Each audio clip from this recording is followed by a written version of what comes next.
Excellencies, ladies and gentlemen, at the outset, I would like to congratulate you, Madam President, for presiding over the Security Council this month and wish you all success. I also want to thank Ambassador Catriona Lang, Special Representative of the Secretary General, and Ambassador Mohammed El-Amin Al-Swaif, Special Representative of the Chairperson of African Union, for their briefings. Madam President, my delegation takes note of the SG report S/2024/1219 and would like to make the following points. First, we welcome the fact that the current report refers to some challenges and acknowledges the positive steps taken by the federal government of Somalia.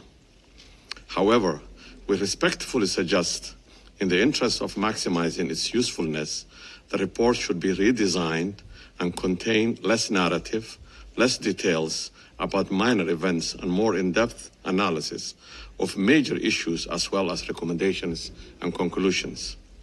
Second, the operative paragraph 13 of the UN Security Council Resolution 2705 of 2023 has called for the development of a roadmap for eventual transition from a special political mission to the United Nations Country Team, as well as the finalization of UNSOM staffing and configuration review. In that regard, we note that the undertaking of this task was not in the current report. The urgent planning for transition of UN Country Team is critical, since it will assist UNSOM in better aligning with the government's articulated long-term development priorities.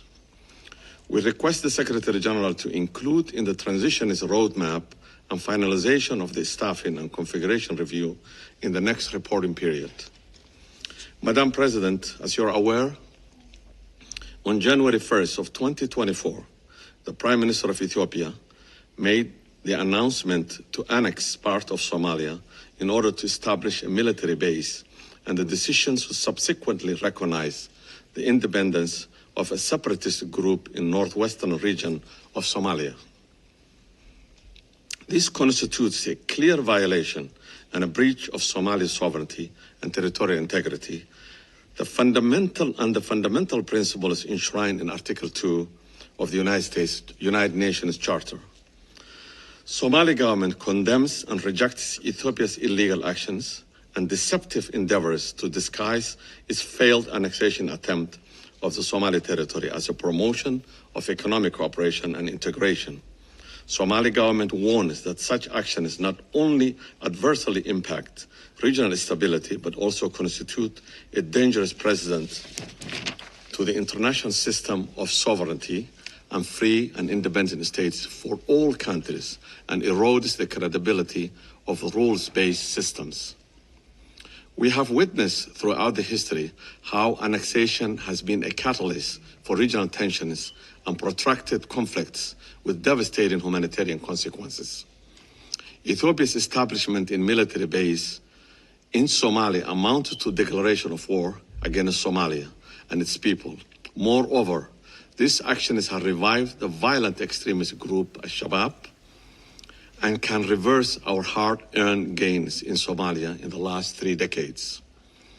By unilaterally altering borders and territorial integrity of Somalia, Ethiopian government is fueling a cycle of distrust and hostility between Somali and Ethiopian people. Furthermore, the effect of such actions can have a serious destabilization effect given the complex ethnic makeup of the countries in the Horn of Africa. Consequently, such actions will certainly inspire the rise of ethnic separatist groups in the Horn of Africa, particularly in countries where there are constitutional provisions in the path to succession, namely in the case of Ethiopia. In addition to the immediate regional ramifications, the rebel effects of Ethiopia's actions can extend far beyond our borders of Somalia and Ethiopia. These actions can weaken the region, disrupt global trade and commerce, and potentially create an influx of refugees that strain the resources and the capacities of the neighboring countries.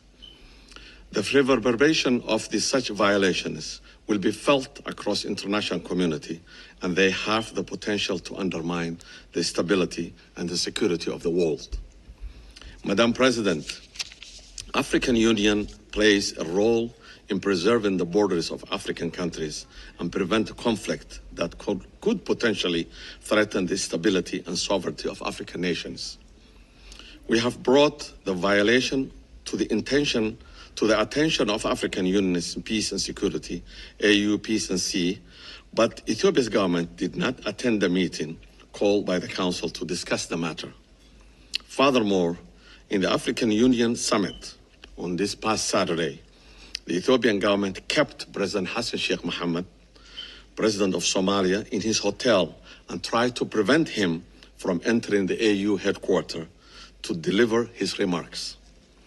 In light of this development, it's clear that Ethiopia is willfully obstructing the path of bilateral cooperation and raising dangerous precedents about its host country's commitment to the principles of African Union and international diplomacy. It appears that African Union's image has been seriously tarnished by such actions, and it's been held hostage to a host government led by Nobel Peace Laureate, who has become an international law habitual violator. Ultimately, the credibility of the United Nations and African Union and the stability of Somalia are deeply intertwined, and the aforementioned violations poses a direct threat to all.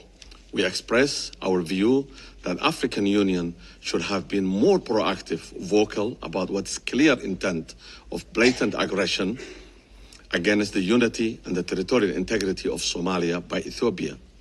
Given the gravity of the situation and serious regional and international repercussions, it's incumbent upon United Nations and African Union to ensure that they remain true to their mission of conflict prevention and maintenance of international peace and security. In conclusion, we want to thank United Nations and African Union for their unwavering commitment and support for preserving Somalia's sovereignty, unity, territorial integrity, and political independence.